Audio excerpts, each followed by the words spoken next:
And advocates made one last plea to Georgia's Environmental Protection Division tonight to stop the expansion of a chemical plant in South Augusta. The virtual public hearing wrapped up just hours ago. And with that, let's bring in senior investigative reporter Liz Owens, who has been digging into the concerns voiced at the meeting. Liz? Right, and there is a lot of concern about the expansion. First, one of the reasons Augusta's air quality is already one of the worst in the state. Second, Solvay, the chemical plant, has a history of not following the rules. 2 years ago, the state of New Jersey fined the chemical company $70 million for releasing forever chemicals into its environment. Solvay also agreed to pay another $100 million on the cleanup. Now, that same company wants to expand here without naming all of the chemicals it plans to use in production. It's nearly impossible to miss the giant maze of metal towers and tanks from the sky. Solvay Specialty Polymers is a landmark of sorts here in South Augusta. Specialty polymers are really materials that are essentially replace metals that can withstand harsh environments. Our customers are in all kinds of fields like space and deep sea exploration. Customers like Lockheed Martin. Solvay is now embarking on a new mission in the electric car business. But to operate what will become the largest electric vehicle battery site in North America, Solvay needs to build a bigger maze with 4 new emission sites. Your boiler numbers look like they're boiler numbers that are not from the type of facility we should expect.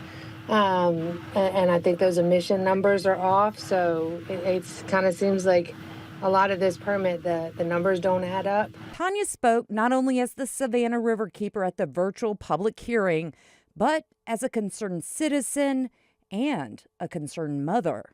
And the other piece that I'm very concerned about is the amount of chemicals that are being redacted and the lack of clarity. My son is an EMT. He works right around the corner, and for years I have worked with first responders that are regularly put into situations where they do not know what they're going into. The redacted names of chemicals from Solvay's permit application wasn't the only concern brought up to the Georgia's Environmental Protection Division. Are we dealing with independent testing here when we're getting those good results, or can we ask for that? Typically, when testing is done, and I would have to go back and look and see specifically what testing has been done.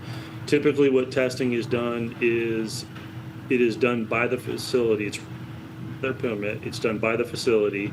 However, they are required to notify us when the testing is done, and we don't send people to every test, but we will randomly have our testing team show up and audit the test. The nonprofit Oil and Gas Watch shows the potential emission increases from new construction at nearly 400 tons per year at a site located in a low-income community of Augusta, where the majority of families living here are of color.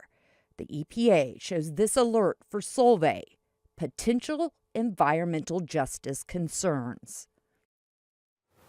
Something that stuck out to me is one member of the public asked the spokesperson for Georgia's Environmental Protection Division why Solvay needed and requested the change in permit. And he answered, the EPD doesn't ask corporations why they need to increase emissions. The EPD only decides whether to grant or deny a request. Now, we don't know when the EPD will grant or deny Solvay's request, but I am following this, and I'll let you know as soon as we find out.